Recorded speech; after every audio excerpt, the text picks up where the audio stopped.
madaxweyne ku-xigeenka Somaliland Cabdiraxmaan Cabdilaahi Ismaaciil Saylici ayaa si rasmi ah xariga uga jaray dhismo casri ah oo laga hirgeliyay magaalada Hargeysa kaas oo lagu magacaabo Damal Restaurant and Convention Hall oo ka mid noqonaya Damal Hotels. Munaasabaddan ayaa waxaa ka qayb galay mas'uuliyiin ka tirsan xukuumadda, qaybaha kala duwan ee bulshada iyo marti sharaf kala duwan.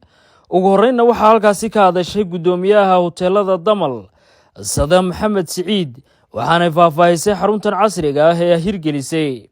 runtii aniga waxay tahay farxad maanta maadaama waxaan hawla qabtay kaliya ma qaban lahayn Damal teamkeeda aabahay oo garab taagnaa ilaa imika waa markii ugu horeysay aan soo istaago dad fara badan aan soo hor istaago laakiin farxad badan bay tahay inaan Somaliland wax fiican ku soo kordhiyay marka insha Allah waxaan rajaynayaa macaamiisheeda iyo kuwa cusub inay soo dhawaadaan. Cabdirashiid Maxamed Siciid maamulaha guud ee Dahabshiil Group iyo mulkiilaha Dahabshiil Group Maxamed Siciid Ducaale oo iyaguna halkaasi ka hadlay ayaa faahfaahin ka bixiyay dhismahan casriga ah ee uu yeelan doono Damal Hotels. waxaad baran kartaa baro taasa maanta dhalisay restaurant-ka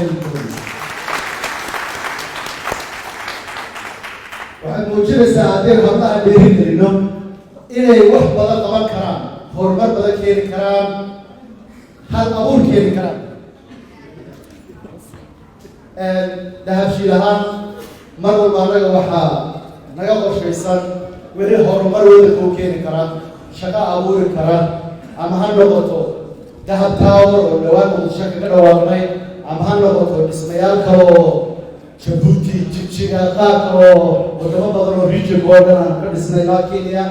mar walba waxaan doonaynaa dadka aan ka shaqeyno inaan horumarkiisa ka qayb qaadano, shaqo ka abuurno, qurubkeeno Damal taasay maanta ka mid tahay. Xafladan iyo hoteelkan sidii dadkii horeba sheegeen inantayda sabo oo u soo diyaargarowday ilaa iyo markii jaamacadda galaysay bay doonaysay inay halkan gaadho. jaamacad hoteel oo kuubnimo ah oo maamulkeeda ayaa doonayay. ingiriiska waxaan u aqaynay in siyaasadda loo soo baxay tiiman ka aqbalay. markii dambe waxay hoteelkan doonayaan ballaadhiyo qurxiyo taana waan aqbalay. marka waxaan ogaaday habluhu inay marmarka qaarkood ragga ka dheereeyaan. maayarka caasimadda Hargeysa Cabdikariin Axmed Mooge iyo marwadii madaxweynihii hore ee Somaliland Aamina Sheekh Maxamuud Jirde ayaa iyaguna halkaasi ka hadlay. Maxamed Siciid Dahabshiil oday weyn oo reer Somaliland oday Hargeysa intuu geliyay cidna ma gelin. hadday Hargeysa oo leedahay, hadday ganacsan leedahay, hadduu qof reer Hargeysanimada ku faanayo anigoo maayarkii Hargeysa isaga oo mudan inta ma sheegto. waxaan sidoo kale xaaji aad iyo aad adiga inamadaada, hablahaaga iyo faamigaaga oo dhan uga mahadnaqaya inaan ugula nooshihiin magaalada Hargeysa oo aad tihiin dadka Hargeysa aad iyo aad baan ugu mahadnaqaya. maqaaxidan Damal ee laynoo furay in badan baan anigoo hadlaya maayar ahaan yidhi Hargeysa waxay u baahan tahay maqaaxiyo qurux badan oo la isugu yimaado. tan waynu furnay, magaalada bartankeedanu ka furnay, waynu ugu filan tahay. haddana wax kale ismaan soo kaaginay inaan hambalyeeyo Sadam inantayda runtii shaqo aad iyo aad u qurux badan bay qabatay. waxaanay markhaati u tahay hablaha haddii la aamino oo wax loo dhiibo inay halkaa iyo meel ka sarreysaba gaadhsiin karaan. insha Allah billaah kariim hablo fara badan oo kale kuwa halkan jooga iyo kuwa inaga maqaniba way ku dayansado.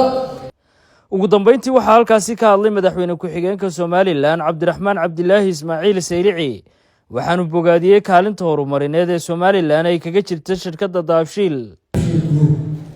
runtii mar baan uga baranay in qarankan ilaa maalintii uu bilaabay dib-u-dhiskiisu ilaa maanta intii marba ay horumar ka yihiin sidii uu maartay qaranka u qurux badnaan lahaa una horay baan geli fara badan mar walba waddanka.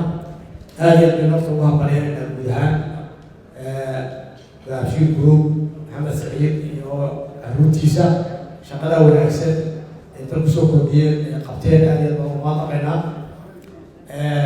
hoteeladu iyo meesha masraxaniga iyo meesha quruxda laga cunyahay waxay soo jiidayaan dadka caalamka oo adduunyadu waxaa la kala jiidanayaa waa dadka caalamka socdaya tourismka waddan walba wuxuu ku faanayaa inuu hayo meel qof ku dhasan karo la seexdo meel fiican oo laga cuno dhul la daawado oo tourism leh tartankaas ay ku jirtaa. markaa waxaan qayb ka nahay dunidaadeed kala jiidanaysa dadka dhaqaalaha la wareegaya adduunka. Waa Idris Beershe, telefishinka Universal, Hargeysa.